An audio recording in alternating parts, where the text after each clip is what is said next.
All right, buckle up, everyone, because today we are diving deep, and I mean deep, into the world of Venom. You guys requested this one, and let me tell you, it's a doozy. It really is. Yeah. We're talking about a character who went from a straight-up Spider-Man villain Oh, yeah, full-on baddie at first. to this incredibly complex, sometimes even heroic figure. Talk about a glow-up, right? But it's a fascinating journey, that's for sure. Absolutely. So how do we even begin to unpack this? Where does Venom's story truly begin? Well, you gotta start with the symbiote itself, that alien goo that gives Venom his, well, everything. But it's not as simple as just the alien, right? It's about the host, too. Eddie Brock, Venom's most famous host. Oh, absolutely. Can't forget Eddie. Yeah, he's critical. See, Eddie's this disgraced journalist feeling totally betrayed, lost his career, the whole 9 yards. And that resentment, that need for someone to blame, that's what makes his bond with the symbiote so potent. They're both hurting. Yeah, they feed off each other's rage, especially in those early days. Yeah. It's all about getting even with Spider-Man.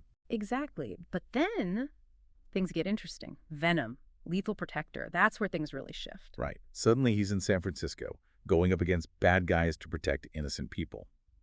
It's classic anti-hero stuff. It's that inner struggle, you know? Mm-hmm. The pull between darkness and light. Venom's not just a bad guy with a change of heart. He's this mess of anger, pain, and, yeah, even a desire for redemption. And it's that complexity that grabs readers. And that complexity just keeps growing as the symbiote bonds with other hosts, right? Oh, 100%. You get Mac Gargan, the Scorpion, bringing all HIS baggage into the mix. Oh, man, talk about volatile. Yeah. He was a nasty piece of work even before the symbiote got involved. Right. And with Gargan, you see that darkness amplified. But then you have someone like Flash Thompson. Oh, wow, Flash Thompson. Yeah.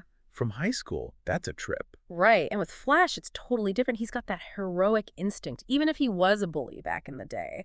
And that changes how the symbiote manifests. It's this crazy push and pull, you know? It's what makes Venom so compelling. You never know which side of him you're going to get. It's like this constant internal battle playing out on a huge scale. And then on top of all that, you've got his powers, which honestly can be a whole deep dive on their own. Okay, so let's talk about these powers, because it's not just about super strength and those crazy tendrils, right? Oh, not even close. I mean, yeah, the guy can bench press a building, but that's almost boring compared to some of his other abilities. Right. It's the stuff tied to the symbiote itself that gets really wild. Exactly. And there are two powers in particular that I think really make Venom stand out. Hit me with them. Okay, so first you've got this thing called genetic memory. And then there's the fact that Venom is completely immune to Spider-Man's spider sense. Whoa, okay, let's unpack that. Yeah. Genetic memory, it's like that symbiote is carrying around the experiences of everyone has ever touched. It's kind of creepy when you think about it. The symbiote doesn't just bond with you physically, it's like it absorbs a part of your mind, too.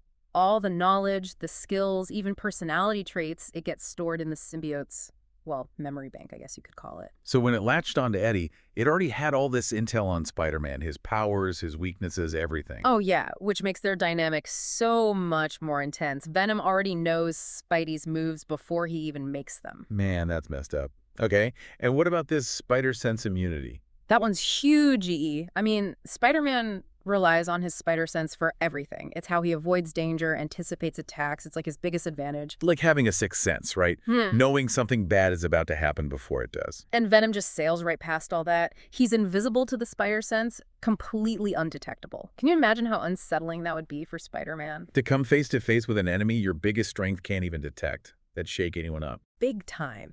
And it plays into that whole monstrous vibe Venom has going on, you know? The fangs, the tongue, the way he can disappear into the shadows. Yeah. He's like the ultimate predator. It's horror movie stuff. Yeah. This dark, unstoppable force that knows your every move, but that you can't even sense coming. And yet somehow, people love him. It's wild, isn't it? He's this terrifying monster thing, but people love him. He's got the merch, the movies, the whole 9 yards. He's got that IQ factor, that's for sure. And I think a lot of it goes back to that whole duality thing. That push and pull between good and bad, light and dark. Exactly. Venom's a walking, talking identity crisis, and that resonates. It's relatable even if it's on a, superhuman scale. We've all got that voice in our head, right? Telling us to do the wrong thing even when we know better. And Venom just puts it all out there. He screws up, he tries to make amends, even if it's in his own messed up way. It's that anti-hero thing. Speaking of anti-hero, we got to talk about King in Black. I mean, taking on the god of symbiotes, that's a whole other level. Right. He goes from this complex anti-hero to, like a reluctant savior of the entire freaking universe. All while still battling that symbiote, that inner darkness. It shows how much he's grown. He's not just Spider-Man's foil anymore, he's his own being, capable of incredible good.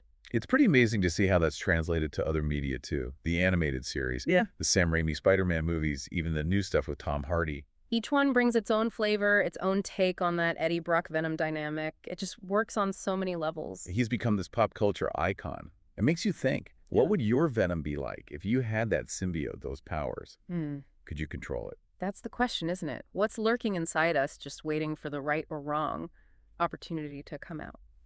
That's all the time we have for today's deep dive into Venom. Thanks for joining us.